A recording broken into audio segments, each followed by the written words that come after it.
humble, and you have to appreciate every single subscriber, every single comment that's going your way. But welcome, people. Welcome to Bucky's View. Thank you for tuning in. None other than your boy. I'm here to give you and provide for you the first episode of Let's Talk. And for those of you that are with me in this journey, for those of you that are going to see me navigate through this journey, through this YouTube journey, thank you.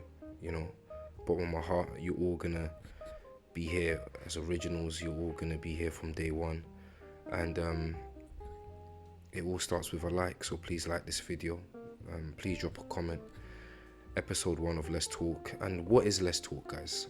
So Let's Talk is pretty much, it's pretty much the calm before the storm, mixed with, a little bit of analysis, mixed with a little bit of aftermath, mixed with overall just digestion and anticipation for the present and the future. And the past in this case as well. And what is the present? The present is we sit top 60 points in the table, and that is Arsenal, of course. The future is we're going to win the league. Are we going to win the league? Is that the future? Is that the future that awaits us in May? Is that the future that I am going to witness again in my life? Last time I witnessed that was 2004. And I didn't think it would come so quick. Again, it hasn't come yet. We haven't won anything. We haven't achieved anything.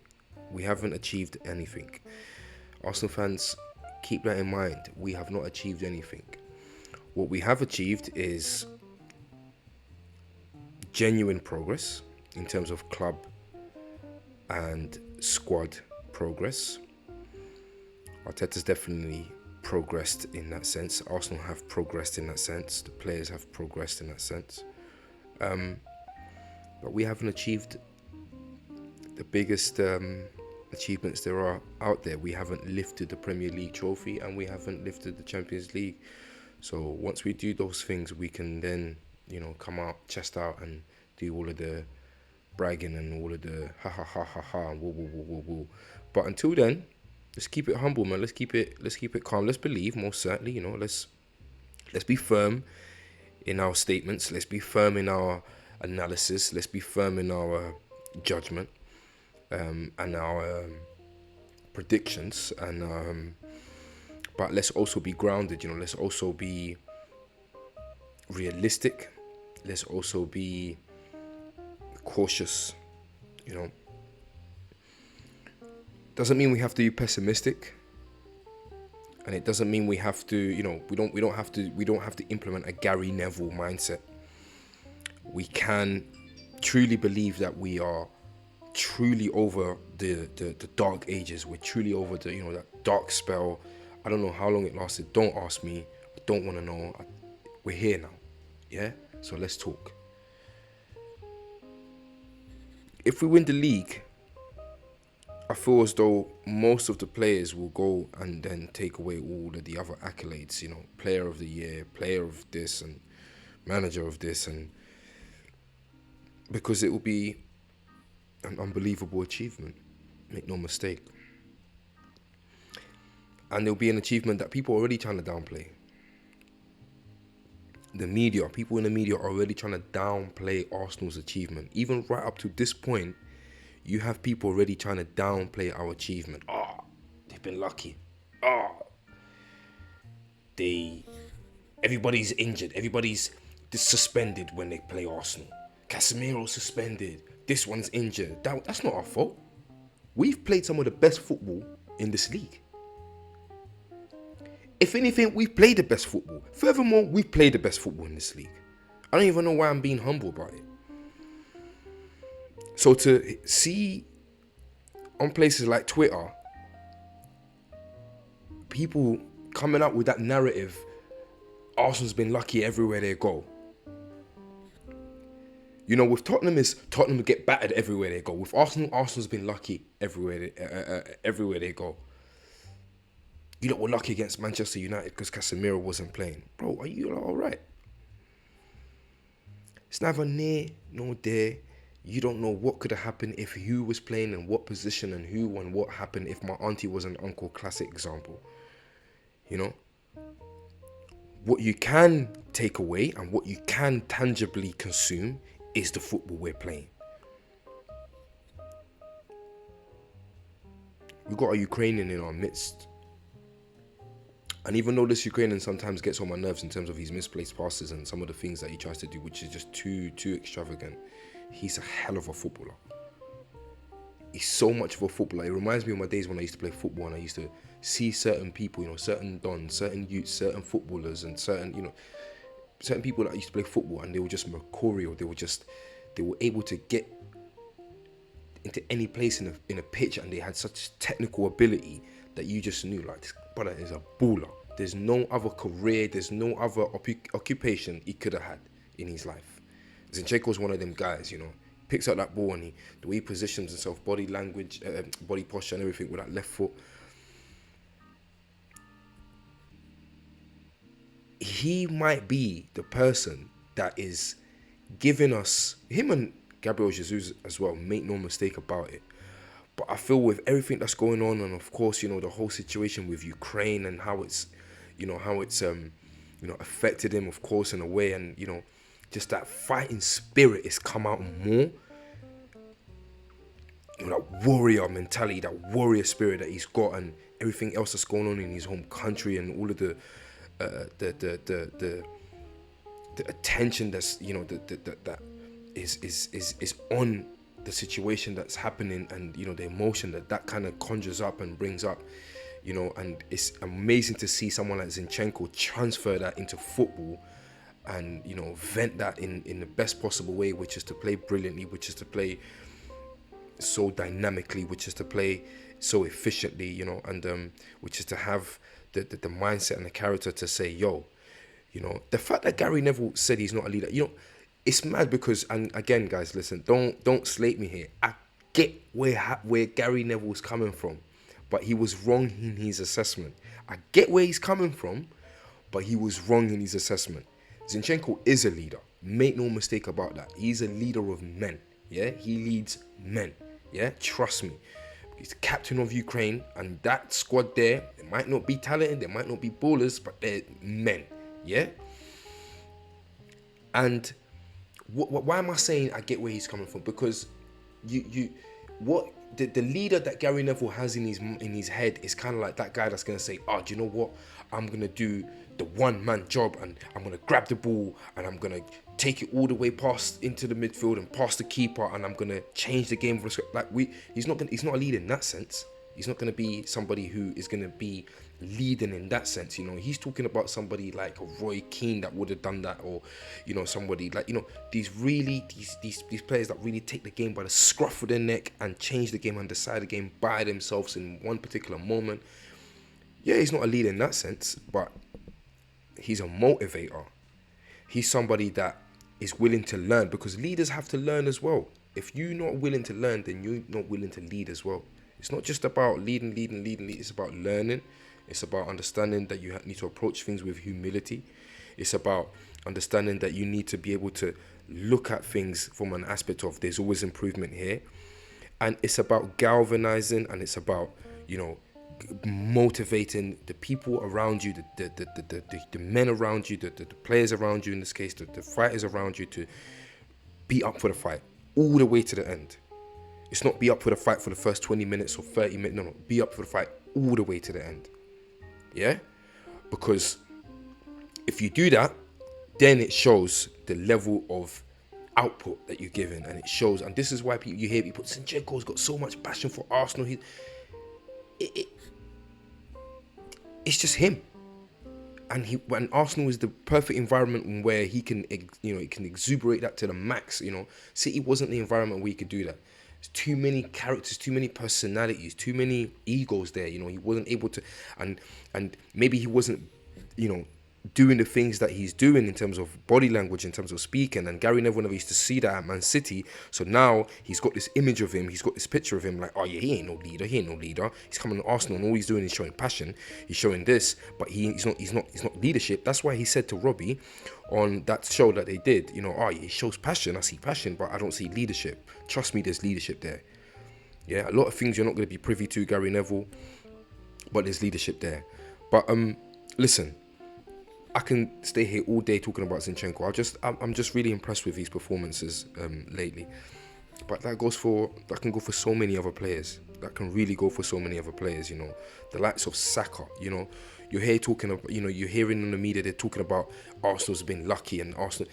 How can you call Saka's progress lucky, or how can you even try to associate luck to anything that is, Saka has done that has directly impacted the team in a way where we've come away with a win, or it allowed us to, generate results. This is a results business, and he is now playing football in a way where he is providing us with results. He is, almost taking it upon himself to say, do you know what?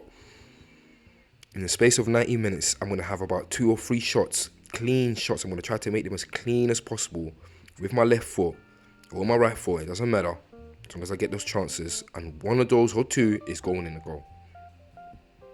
It's a goal scored. I think Saka wants to average a goal. He wants to score a goal in every single game that he plays, especially at home. These guys deserve so much credit. But again, we have to hold the fight. We still have not achieved, but we are most certainly on the way there, ladies and gentlemen. This run of games that we've got, I tell you, right now, I can't see us dropping form. I can't see us dropping points. Right up to the Liverpool game, even the Liverpool game, we're a different beast. But okay, cool, it is what it is. I don't want to be too big-headed and say we're gonna arrive at Anfield and we're gonna turn them over, because we said that many times. Well, we thought that could have happened, and it's not going to happen. It's very realistically not the case. Even if we end up getting a result this year at Anfield, it will probably still be a narrow result, 2-1 to the Arsenal, something like that. So I'm not going to get too big-headed and say, yeah, Liverpool, because we beat them at home. But all of these games, starting with Everton, it did start with Everton. I know in my previous video I mentioned that it pretty much starts now with Bournemouth, but it started with Everton, because Everton, that was a home fixture, and we comfortably won that home fixture. So starting from Everton, now we follow up with Bournemouth, and I think from there we've got Leeds, and I think from after that we've got Crystal Palace, and then we have Liverpool at Anfield. All of those games right up to Liverpool and Anfield are winnable games. So you're looking at about 9 points. I mean, we could really be looking at the end of this month, March, yeah, and we are in pole position to get to the Premier League title, guys. And I can't say enough about it. I'm starting to get super excited, and I can see what people talk about in terms of like the pressure, but I feel as though the pressure is more for us fans to deal with and to handle. The players have got enough resources, and the players have got enough going on that they could, and they've got the likes of Mikel Arteta, who's going to be somebody who's going to tell them all of the right things, tell them the things that they need to know in order to not feel that pressure, or in order to have that pressure as low as it can possibly be.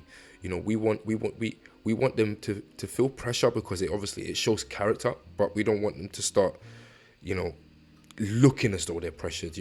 Continue playing your game. Again, I'm sure Mikel Arteta, being a football man, being a sort of ball on the floor, play from the back, he's going to tell them, look, simplify football, guys. Don't overdo it sometimes in games. You're thinking too much. Just play football, stay calm. We're going to pick our moments. We're going to have the right moments to defend. We're going to have the right moments to attack, and in those we're going to convert, and that's what we need to continue doing.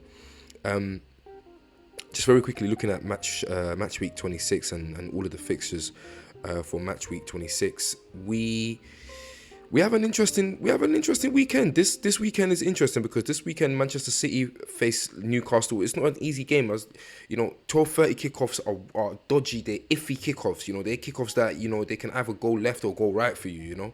Newcastle, they are the draw kings. Newcastle look like they could potentially grab something out of this game. Let's see. City, they've been inconsistent, man. You just don't know what kind of City's gonna turn up. If you get the City that's firing all cylinders, then it's goodbye at Newcastle. But if you get the City that's hesitant, if you get a City that is nervy, and Pep Guardiola looks like he's nervous, that's going to transmit onto the players, and they can drop points. And if they do, listen, we're there to pounce at 3 o'clock. Arsenal versus Bournemouth, I can't see nothing but a win. I'm not even, do you know what I mean? I'm sorry, Bournemouth. Bournemouth, you guys are, I don't want Bournemouth to go down, but they're going to go down. It's most likely that they're going to go down. I just don't think they have enough in terms of goals, and the defence is extremely leaky as well. So yeah, Aston Villa versus Crystal Palace. That's going to be an interesting game. Aston Villa, they 3 defeats on a bounce. They need to get a result now. I do think Unai Emery will get a result against Crystal Palace, against Vieira. Unfortunately, Crystal Palace is not really doing too well as well this season. They've had many draws. They've had some weird results. They've had some lackluster results. Vieira needs to kind of pick it up with Palace. I'm not going to lie to you lot, but there you go. I think Villa should take the 3 points on that one. Brighton versus West Ham. West Ham has been poor as well. I see Brighton winning this. They've been much better than West Ham this season. Chelsea versus Leeds. Bruh, this one here is the one I'm going to actually watch as well. I'm going to be in and out of this game because I want to see how Chelsea play. I want to see how and if they respond in this game. The game against Tottenham, it was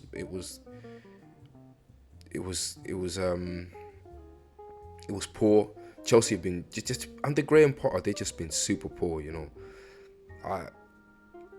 If Chelsea lose against Leeds at home tomorrow, are we? What are we saying? Is this like can Graham Potter continue in the job if he loses to Leeds, who are fighting relegation away from home? Listen. It can get really ugly, with Chelsea. Wolverhampton versus Tottenham at 3 o'clock. Tottenham get battered everywhere they go. They lost again. Incredible scenes. Unbelievable scenes. I see Tottenham fans on YouTube and online. They've had enough.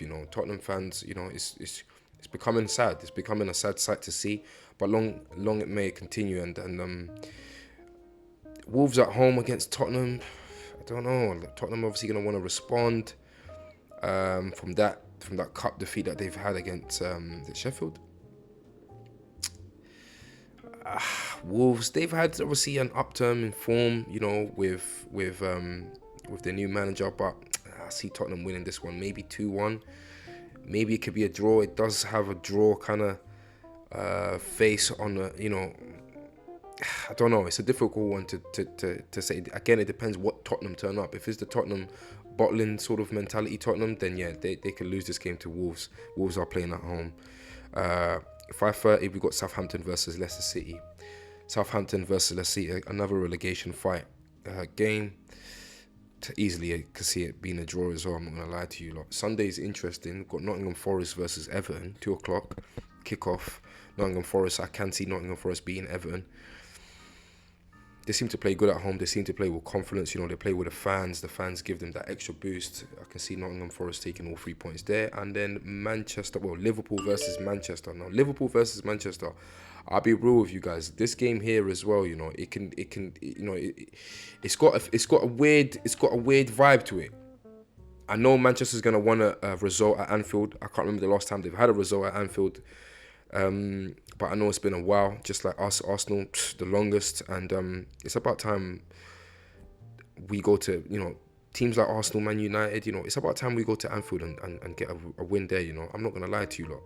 This is enough is enough now. Let's crack open that Anfield famous, legendary, infamous energy at that ground, and let's get these W's, man. I don't want Man United to win. By all means, the best scenario for me is definitely a draw, of course. But I've heard Man United fans, I've seen Man United fans online. They look like they sound like they're mad confident. They sound like they know something I don't know, or they know something people don't know, because the way they're like, yeah, we're gonna go there and do this thing. United's been solid, and I can see where the confidence and the energy is coming from. To be fair, they've been good with Ten Hag. I can't lie. They ain't been nowhere near Arsenal levels, but they're definitely on the up, and we could be having serious conversations about Man United next season. You know, I'm not gonna lie to you lot. The way Ten Hag is doing, he's going about his business. It's not looking too good still. It's looking like Man United can potentially really be back. So yeah, so that's pretty much a kind of, quick sort of match week 26 preview, guys. And I'm gonna keep the video nice and easy in 20 minutes. I'm gonna keep it here. I'm gonna come back with another episode of Let's Talk. So this is episode 1 of Let's Talk, guys. We're gonna possibly on Sunday, or maybe I'll just keep it till Fridays. We'll see how that works. I'm still trying to, get the final sort of personalization, the final aspects, structure for the show, or for the cast. And I'm gonna hit you guys. I'm gonna keep you guys updated. Please like the video. Please subscribe to the channel as well, and please share. I'm here to ask you guys to help me in growing my channel, and just the love and the support will be reciprocated, guys. Thank you so much. Have yourselves a lovely week.